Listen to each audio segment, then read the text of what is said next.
How's it going, guys? Shaw here from Shaw Concepts. Today we'll be going over the Gen 3 Marine Corps carrier and how to improve it. If you look at the upload date, you'll see that it is the Marine Corps' birthday, so please take this as a small present from us to you. In this video, we'll be offering a number of DIY tips and product recommendations to help you with your experience with this issued carrier, and in the future we'll be releasing a number of products built solely for the Gen 3, but we will be going over those at a later time.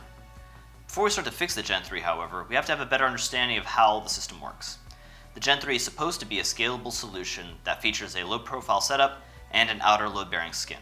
While the idea is good, the execution isn't so much. So Marines end up having to choose to work off of the low-profile setup or the outer load-bearing skin. In this video, we'll be going off of the load-bearing skin, and just know that there are pros and cons to both starting points, but understand that each pose different design obstacles that need to be overcome to fix them. And we find that the outer skin to be a bit more straightforward and practical, especially for those in the infantry roles, and those will be the focus of this video. With all that out of the way, let's get started by taking this apart and looking at the front plate bag. With our front plate bag laid out, we'll go ahead and disassemble it. The front plate bag has a load-bearing panel on the front that we will remove and set aside for later.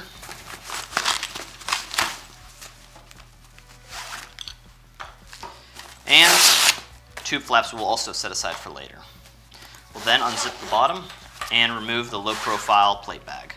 You'll then set this aside after removing the soft armor. Removing this will go ahead and remove about 10 ounces from the overall weight. From there, you'll take the soft armor and insert it behind the plate pocket. Do note that the soft armor is larger than the plate, just like in the Gen 2, so that might affect the way this all looks at the end. If you'd like to run a pre-purchased padded backer or just take an isomat and cut it out to the shape of your plate, you can add that for additional comfort behind the soft armor. You'll then take your SAPI plate and insert it into the plate pocket.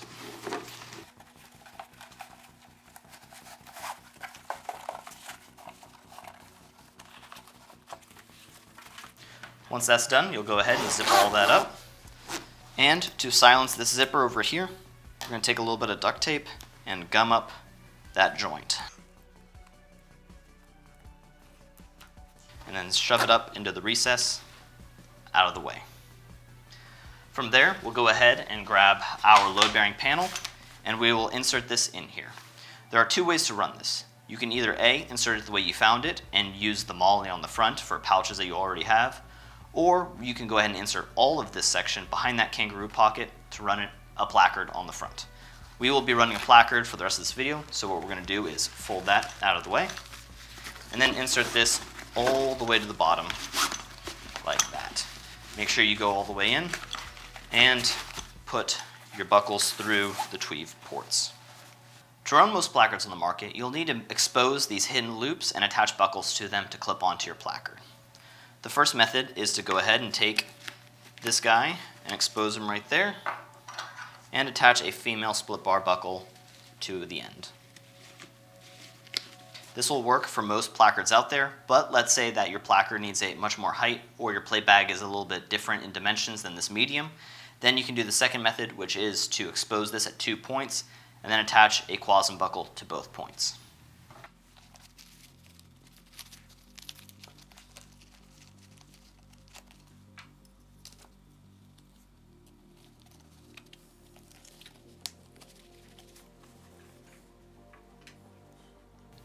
With both ways demonstrated, we'll be sticking to this lower one, but know that you have both options. Also, please note that if you need to run any additional clips up here to, let's say, run a plate carrier pack that uses 1-inch hardware like our own, then you can start right here, grab that extra slack, it's going to be a lot tighter, and attach your buckle to that point.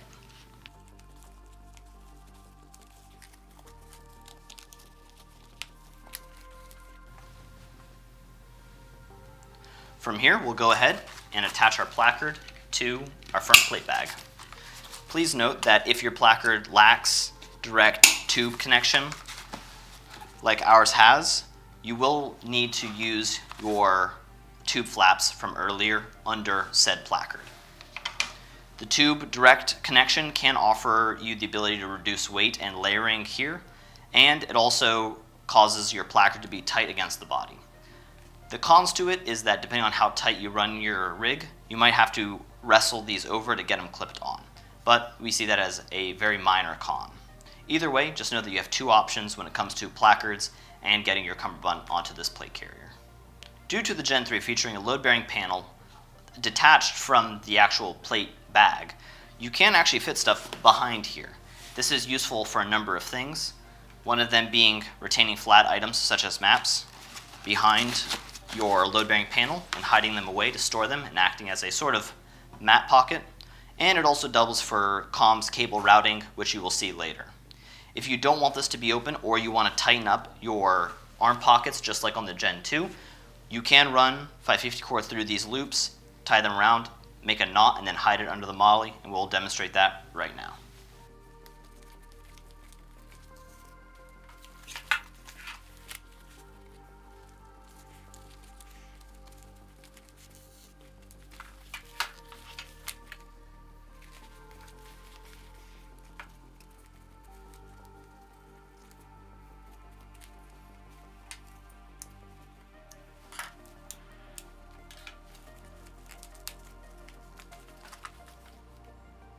Just like that, we've gone ahead and tied up this excess in the pockets right here and caused all of this to collapse a little bit more so you have a bit more range of motion in the arm pockets.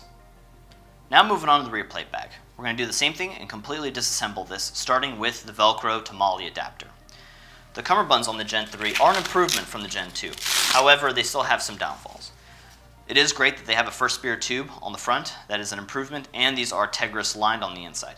However, they lack any stretch so that you can fully inflate your lungs, and the way they end up connecting to the plate carrier isn't great, as it only allows for enough connection on about one side of each of these, especially when you have this on a much tighter fitment. You can see that this basically only connects to here, and this other one connects only to the bottom, and they kind of cancel each other out when they lay atop of each other. So what we're going to do is basically just remove this, and just like that, we've removed 4.5 ounces of the MOLLE adapter and 12 ounces on the cummerbunds. We highly recommend switching to another cummerbund for this carrier, and we recommend, of course, our own ARC Cummerbund V2, as it has all the same features as that, and it lashes on with shock cord so that it can have a little bit of breathability and stretch, and it also doesn't lose the MOLLE real estate over the tubes. We'll go over attaching a cummerbund later, but for now we're going to pick up on removing all the contents from the plate bag. Unlike the front, this inner plate bag weighs 12 ounces as it has foam integrated into the yoke, and we're going to remove the soft armor and set this aside as well. Unlike the front plate bag, the rear plate bag features this padded yoke, except it is not padded when you remove the inner plate bag, meaning that this is just loose cordura. We have found that a lot of Marines end up having these swaying either outside or inside of the neckline due to the strap being 1.5 inches and this being very loose, especially with the padding inside. So we heavily recommend that you just tuck these inside and then switch to a pad. To tuck them in, you're going to pull your strap out of the tunnel, shove your hand all the way in, grab as much as you can over here, and collapse it inward and pull it inside out.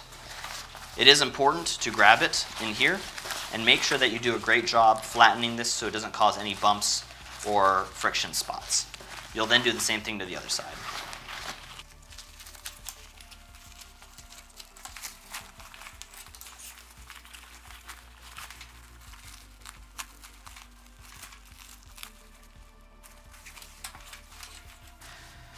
Once you have that completely flattened on the inside, we can now go ahead and insert all of our inserts, starting with our foam, then our soft armor,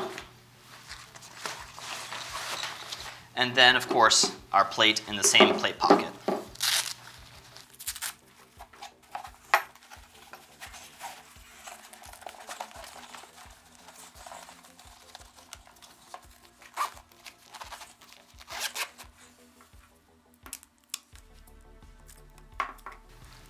Like last time, we're going to go ahead and gum up this action on the zipper to silence it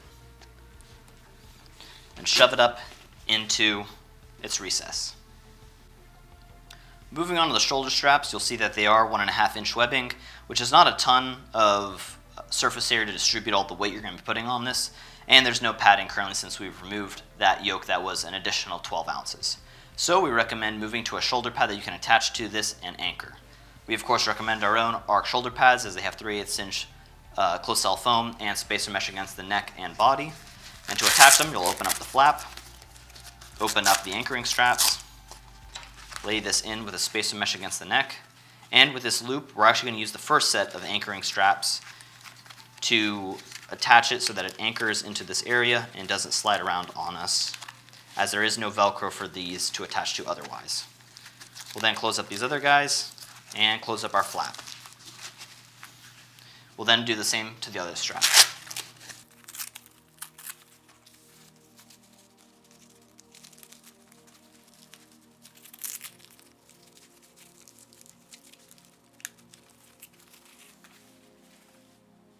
Just like that, we've added shoulder straps that'll stay in place and are much more comfortable than the previous ones. We've removed unnecessary bulk and cleared the area for us to attach a stretchable cummerbund with a shock cord.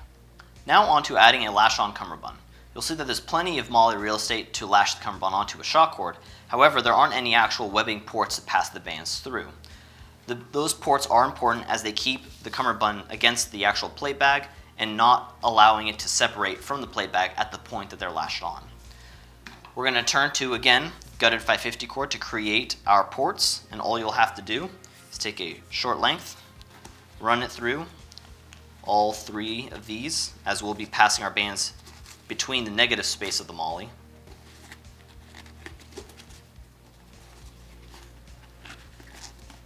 then we'll pass it back through this middle one. We'll then tie a square knot and hide that knot like we did before under one of these rows. We'll of course cut and burn to properly secure them.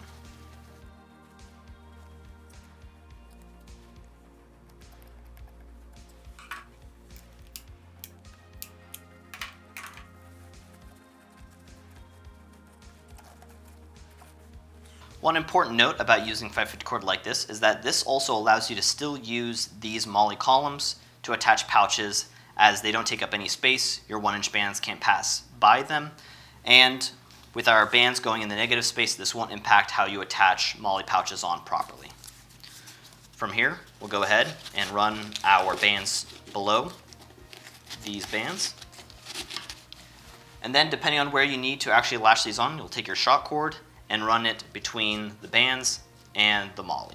You'll then tie a knot at the end. You can have the knot facing down or up. We'll go ahead and route this, try to create an X pattern at both points.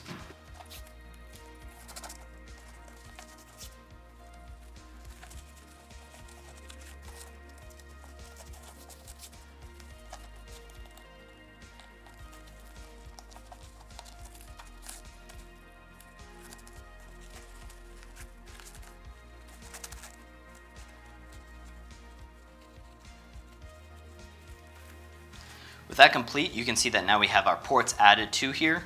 We have our cummerbund lashed on and stretching with your breathing or anything else you might be putting under the carrier, and we'll now just mirror this onto the other side. With our cummerbunds attached, let's quickly go over side plate bags. Side plate bags are one of those things where you'll have to review your unit's SOP on them and if you need to wear them or not. We're going to go off of the idea that most of you do, so let's start with the zipper. Again, the zipper does make noise, and you'll want to take a little bit of tape and gum up that action once again just to silence that. One thing we've noticed with our set is that they are identical exactly, which is an issue when it comes to having that zipper go to the rear. Ideally, you would want this to sit so that our zipper faces to the rear and not to the front. Over here, you'll see that this faces to the rear, and over here, it sits to the front. On the inside of our cummerbund, you'll go ahead and just attach this as best you can using the MOLLE in here, and it operates the exact same way as it would with the other cummerbund. Now that we've set up the base and ironed out a number of the quirks, let's move on to kitting this. But before we do, let's answer the question, what do we do with all this? Easy. You get a trash bag, bag it all up, and throw it in your wall locker for when you have to turn it in. Don't throw it away. You will have to turn that stuff in.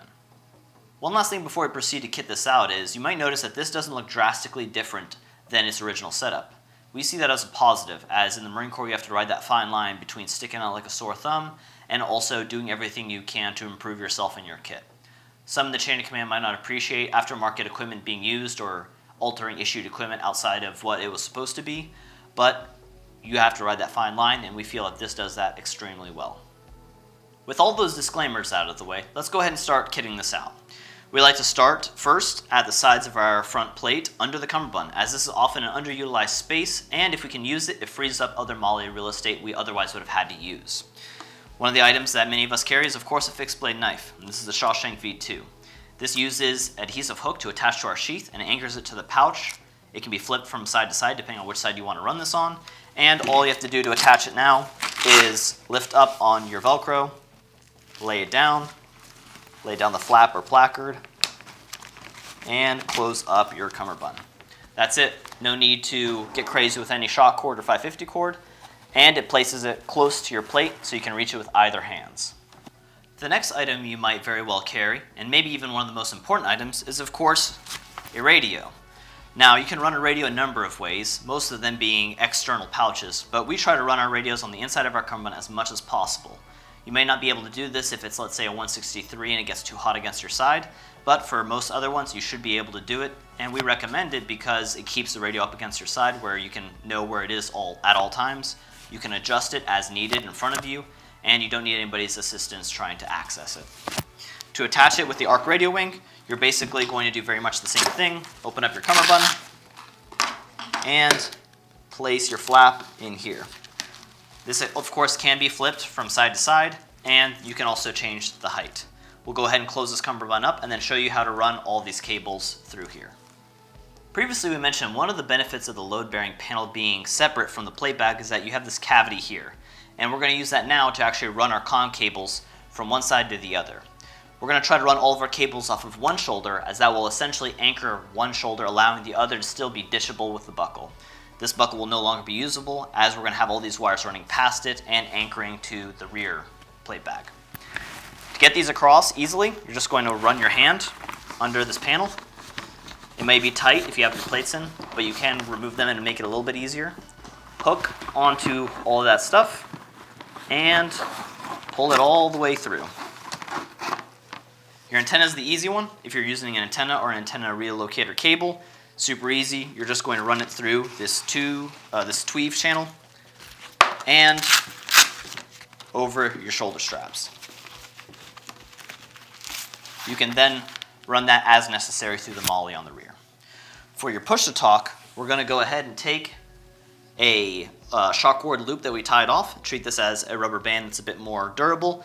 We're going to put this onto our actual push-to-talk, and then we're going to run our loop through the MOLLE and then hook onto the other side.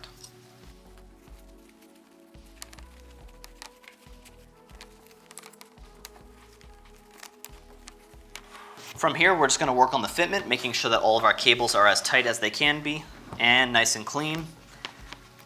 Now that we have our push-to-talk and our antenna set up, let's go over the headset. If you have a headset that has a removable down lead like the OpsCore connectorized amps, you can go ahead and disconnect that and leave it permanently affixed to your push-to-talk. You'll attach the down lead by running it under here, through this tweave port, and into the push-to-talk. You'll then tidy all of that up, and you'll have this hanging out the back. When you connect this to the headset, make sure that you turn your head fully to the left and right to make sure that this doesn't inhibit that motion if it's, let's say, too short. And double check that it's not too long, that it's too much of a snag hazard, as having any wires back here is essentially some level of a hazard. If you have a headset like Peltor's or the non-connectorized amps, then you're just essentially going to have a buddy help you out at this last bit when you put this on, or preset it up so that your headset's hanging from it. You don your carrier, and then you put on your headset. Now that we've taken care of our sides, let's go from top to bottom on the front. At the top, we have the Marine Corps' favorite 2x3 ID patch, so if you have one of those, go for it, mark your gear. And below it is MOLLE for an admin pouch. Now you can run an EUD case there or an admin pouch. Just know that a lot of the admin pouches out there, especially at the PX, are these just massive bricks that kind of get in the way of your mags and honestly, you shouldn't be carrying that much on your front anyway. That's why we designed our own, which is the ARC Admin Pouch, which is designed to have a ramp at the bottom that doesn't interfere with extracting mags. It has enough room to carry what you need, such as a phone case or mission documents, Write in the Rain, whatever you need. And it mollies on the front and has these additional anchors to really anchor the bottom so it doesn't come up and get in the way of your magazines. And it looks like this. Now let's move down to the placard. We've gone over how to attach it, but we haven't gone over why you would use a placard or the options out there. Depending on your unit's SOP, you may need to carry, let's say, 6 mags on the front or no mags on your front, depending on what it is you do. Whatever it is, you have to find a solution that works for you. Molly pouches can do this, but we prefer placards as they can be swapped out if your role changes and gives you a bit more options in one package. There are options such as the Elastic Placard V2, which allow you to carry just 3 mags and a tourniquet and still has the direct connect feature. And this is great if you don't need to carry a ton on your front, or let's say you want to get in the prone and want to carry everything else elsewhere. And then there's options like the ARC Placard V3, which is a highly modular placard that can attach a number of accessories that we currently offer and will offer in the future. You can go from something as slick as this to beefed up like this. Regardless, find what meets your needs and run it on the front. As we move down, we come to another underutilized area, and that is the hanger or abdominal pouch. This area allows you to access items with both hands. It alleviates the need for a molly pouch elsewhere, and you might even be able to look into it if you don't have too much stacked in front of you. We offer the Ray Pouch V2 as a removable option, and often people use this as an IFAK that they can lay down next to their patient and reattach to them quickly. There's plenty of other options out there that might meet your needs, but if you are an individual who wants to run something on your front, let's say you love fanny packs, this might be a great option to alleviate some of the real estate elsewhere on your body. Now let's move on to the sides. We personally try to keep our sides as slick as possible as your arms rub up against them, and if you have any pouches that obscure that, that could get pretty annoying real quick, but some rules might even demand that you have stuff on your sides. For most people know to run a speed reloader mag on their non-dominant side, close to the front, and that's always an option. This is a Flex V2 from us, or you could do the same thing with a pistol mag. This is our depth pouch. For those that might need to run linked ammo, they could run our BFG pouch on the sides, and this can hold a 100-round 7.62 box or a 100-round 5.56 nutsack. It can also run a large 200-round 5.56 plastic drum, but it does max this out. These could be ran on the sides over here to allow you to run all that linked ammunition, but these also make a great butt pack at the back of your butt. Finally, we come to the rear plate bag. The rear plate bag is heavily dependent on your role and SOPs. Depending on where you're at, you might have to be ruck marching with a rucking kit, or you might just have to wear flashbangs and a hydration bladder. Whatever it is, we recommend following your SOPs. If you have to follow an SOP, we recommend finding products that allow you to meet that SOP as best as possible. But if you don't have to wear anything on your back, we recommend not doing so, as this allows you to run a backpack or a ruck without having too much space between you and that pack. If you want a light sustainment pack that you can access yourself, we offer the plate carrier pack, but outside of that, follow your SOPs. As we near the end of this video, we want to leave you with one last tip, and that is to go out there and actually train in this thing. Don't make any changes to it and let it sit in your wall locker, but actually wear it, work out in it, and find every opportunity to train in it that you can. You want to do this because you want to identify the friction points on your body that this could have. You also want to confirm any changes you've made, and you want to condition yourself to wear it. You don't want to make all these changes and figure out that they were bad decisions, and you also want to make sure that you're actually proficient at your job while wearing this additional weight. You could have the most comfortable carrier out there, let's say the ARC Carrier V2, but end up sucking underweight because you haven't actually trained your body to actually wear this, breathe, lift, run, and still be proficient at your job. At the end of the day, the goal of this video and our company is making you more proficient at what you do. It's in our motto, Conquer All, and we hope this video is a reflection of that. We also hope that this video reflects the care and attention we give our fellow Marines, and we hope that this video has been worth your time, has taught you something, and has been valuable to you. If you have any questions, feel free to leave them in the comments below, or you can DM us at Shaw Concepts, or email us at customerservice@shaw-concepts.com. Thank you for your time, and conquer all, gents. In the upcoming weeks, we'll be also doing another video on the Gen 3 Marine Corps Care